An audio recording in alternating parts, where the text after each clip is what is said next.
So now we are on the screen. So let's discuss rational number. For rational number, I have already made a video. ठीक है, rational number के लिए पहले ही मैं एक video बना चुकी हूँ, जिसको एक सीरीज है हमारी नंबर्स के साथ जान पहचान. सो नंबर्स के साथ जान पहचान में आप देखेंगे सारे नंबर्स के बारे में मैंने आपको एक्सप्लेन किया है वन बाय वन, बहुत ही इजीएस्ट वे में. सो जरूर देखें वो वीडियो, मैं लिंक डिस्क्रिप्शन में भी दे दूंगी और आप आई आइकन पर जाकर भी क्लिक करके उसे पता कर सकते हैं, वीडियो देख सकते हैं. अगर आप देखेंगे then it will be very beneficial for you. उसमें मैंने समझाया है whole numbers, rational numbers, integers, सभी के बारे में डिटेल से समझाया है. सो रेशनल नंबर जरूर देख लें वो वीडियो, उसके बाद ही आपको आसानी से समझ आएगा. सो हम करने वाले हैं decimal expansion of rational number. Okay, so सबसे पहले मैं आपको बता देती हूँ कि रेशनल नंबर क्या होते हैं. शॉर्ट में रेशनल नंबर्स वो नंबर्स होते हैं जिन्हें हम P upon Q के फॉर्म में राइट कर सकते हैं. P upon Q के फॉर्म में means there will be a numerator and there will be a denominator. एक अंश होगा और एक हर होगा, है ना. हिंदी में हम अंश और हर कहते हैं. So numerator will be there and denominator, and in the place of P and Q there can be any integer. Integer means negative number भी उसमें इंक्लूड हो जाएंगे, याद रखिएगा. इंटीजर्स में नेगेटिव नंबर भी इंक्लूड हो जाते हैं एंड होल नंबर्स तो होते ही हैं, and zero is there, you know. So P and Q की प्लेस पर आप कोई भी इंटीजर पुट कर सकते हैं, but Q will never be equals to zero. Q की प्लेस पर जीरो पुट नहीं करेंगे. Okay, so this is the condition for a rational number. ये होता है एक रेशनल नंबर जिसे हम P अपॉन Q के फॉर्म में राइट कर सकते हैं. That is a rational number.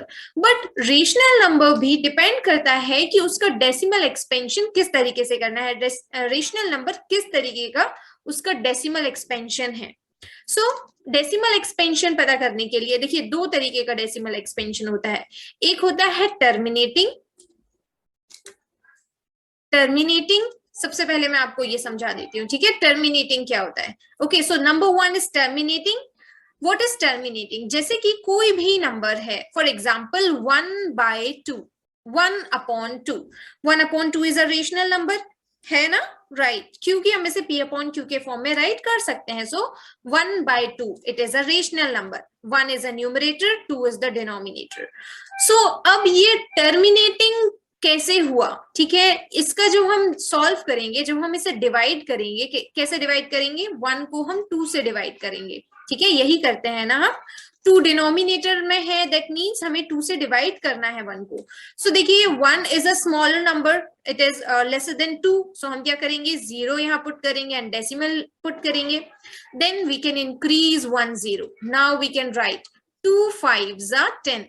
सो देखिए why this is terminating. Terminating का मतलब भी मैं आपको बताऊंगी. देखिए क्या होता है कि 0.5 इज इट्स आंसर, ठीक है. अब हम इसे प्रॉपरली सॉल्व कर पा रहे हैं ना. 1/2 जो है उसे आप, उसको फाइनल आंसर क्या आ रहा है, उसका फाइनल आंसर आ रहा है 0.5.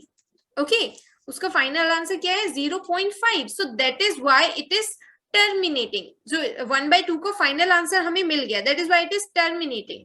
नॉन टर्मिनेटिंग क्या होगा, जब आपको आंसर मिलता ही नहीं है, ठीक है. आपने काफी सारे क्वेश्चन सॉल्व किए होंगे, जब भी हम डेसिमल में कुछ नंबर्स को सॉल्व करते हैं तो उनका आंसर नहीं आता है. फिर हम क्या करते हैं, क्योंकि सेम, कभी ऐसा होता है कि सेम जो डिनोमिनेटर है वही रिपीट होते जाता है, फिर हम इंक्रीज करते जाएंगे 0, but the condition is same. So वो उस टाइप के जो डेसिमल्स हैं that comes in the non terminating, वो नॉन टर्मिनेटिंग में आएंगे. But terminating decimal expansion, terminating में क्या होगा, आपको आपका डेसिमल डिवाइड करने के बाद एक फाइनल आंसर मिल जाएगा, ठीक है. 2 और 3 डिजिट में, लाइक आफ्टर जब आप 2 डिजिट या 3 डिजिट तक जब आप सॉल्व कर देंगे, you will get the answer. जैसे कि हमें 0.5 आंसर मिल गया. So this is terminating. Okay, 1/2 rational number जो है वो है हमारा टर्मिनेटिंग. और एग्जाम्पल देख लेते हैं, ठीक है. अगर हम नेक्स्ट एग्जाम्पल लेते हैं, सो 7/8. ओके, 7/8. सो 7 को डिवाइड करना है हमें 8 से. हम इसे सॉल्व करेंगे डिवीजन करके, ओके. तभी हमें पता चलेगा कि ये टर्मिनेटिंग है, टर्मिनेटिंग रेशनल नंबर है या नॉन टर्मिनेटिंग है, ठीक है. सो 8 से डिवाइड करेंगे, same we will write 0 and we will put a decimal, then we can increase 1 0. हम एक 0 इंक्रीज कर सकते हैं। अभी हम कितने टाइम करेंगे? 8 का टेबल सभी को आता है, बताइए मुझे कितने टाइम में करना होगा?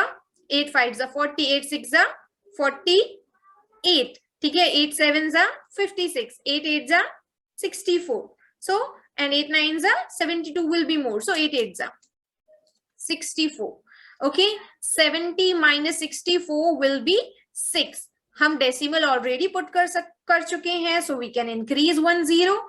Okay, so now we have 60. अभी हम कौन सा नंबर लेंगे? 8 7 56. Okay, so 60 minus 56 will be 4. Decimal हम ऑलरेडी लगा चुके हैं, so हम we can increase 1 0. अभी हम क्या करेंगे?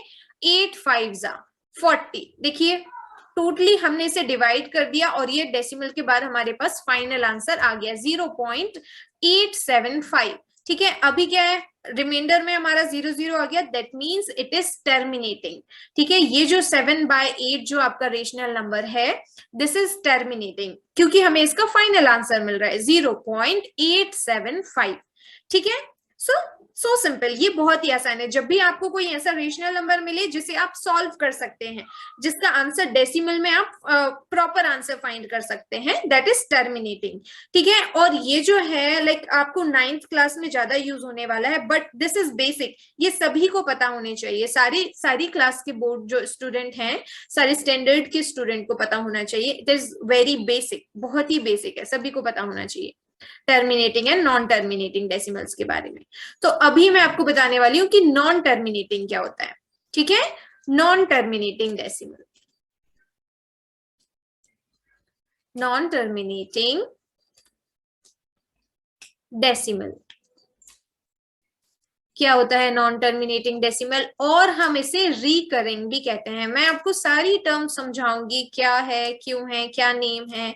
ओके, रिकरिंग को हम रिपीटिंग भी कह सकते हैं. ठीक है, अब नॉन टर्मिनेटिंग का जस्ट अपोजिट. जब भी आप रेशनल नंबर को डिवाइड करेंगे, डेसिमल के बाद आपको परफेक्ट आंसर नहीं मिलेगा, एक अप्रोक्सीमेट आंसर मिलेगा. आपने कई बार देखा होगा ना, जब आप डेसिमल में आंसर लेकर आते हैं, आपको फाइनल आंसर नहीं आता, तो टीचर कहते हैं कि आफ्टर 2 डिजिट तक, डेसिमल के बाद आप 2 डिजिट तक सॉल्व करें, दैट विल बी वैल्यूएबल, उसी की वैल्यू होगी, उसे हम फाइनल आंसर बोल देते हैं. डेसिमल के बाद 2 डिजिट जो भी आती है हमारी, लेकिन फाइनल आंसर हमें नहीं मिलता, हमें एक अप्रोक्स आंसर मिलता है. जैसे कि अगर हम एग्जांपल लें 1/3, तो जब हम इसे डिवाइड करेंगे 1/3, ओके, लेट्स डिवाइड इट. 1 को हमें डिवाइड करना है किससे? 3 से. Okay, so we will write 0 and the decimal. ठीक है, only then we can increase 0. तो अभी ये हो गया 10. So 3 3s are 9. 10 minus 9 is 1.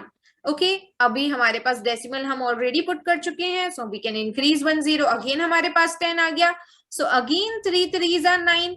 फिर से हम सब्ट्रैक्ट करेंगे, 10 minus 9, फिर से 1 आ गया. देखो, फिर से हम 0 इंक्रीज कर लेंगे, बिकॉज हम डेसिमल ऑलरेडी पुट कर चुके हैं. सो अगेन 3 आ जाएगा, फिर हमें अगेन 9 लिखना होगा. सो ये जो प्रोसेस है, इट विल कंटिन्यू, यही कंटिन्यू चलती रहेगी. फिर से रिमाइंडर 1 आ गया, तो इसका जो आंसर है वो क्या आ रहा है? अप्रोक्सीमेट आंसर आ रहा है ना, आपका रिपीट हो रहा है. जो 3 है वो बार बार रिपीट होगा, and the answer will come 0.333. Okay, like infinity तक जो 3 3 है वो कभी एंड नहीं होने वाला है. तो आप इसका फाइनल आंसर क्या लिख सकते हैं? आप इसका फाइनल आंसर लिख सकते हैं 0.33, क्योंकि डेसिमल के बाद 2 डिजिट की वैल्यू होती है. अब इसे, क्योंकि ये रिपीटिंग है ना, रिपीट हो रहा है ना, 3 3 बार बार रिपीट हो रहा है ना, वही होता है रिकरिंग का मीनिंग. ओके, रिकरिंग का मतलब सेम वही होता है, क्योंकि 3 रिपीट हो रहा है, सो हम इसे बोलेंगे नॉन टर्मिनेटिंग रेशनल नंबर. 1/3 जो है, 1/3 जो है हमारा नॉन टर्मिनेटिंग रेशनल नंबर है. ठीक है, क्यों? क्योंकि 3 बार बार रिपीट हो रहा है, हमें इसका कोई फाइनल आंसर नहीं मिल रहा है. और आपको पता है हम इसे क्या राइट कर सकते हैं? बहुत सारे बच्चों को नहीं पता होगा. देखिए 0.3, कौन सी डिजिट जो है वो बार बार रिपीट हो रही है?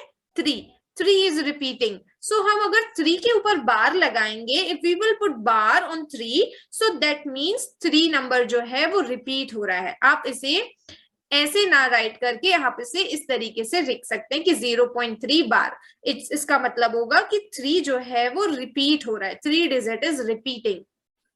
So this is non terminating decimal.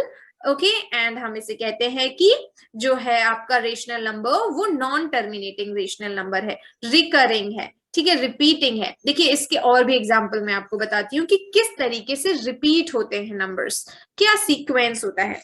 For example अगर हम दूसरा नंबर लेते हैं दैट इज 1/7। सो जब आप 1 को 7 से डिवाइड करेंगे the answer will come 0.14285 and again it will repeat 14285, okay, and 7।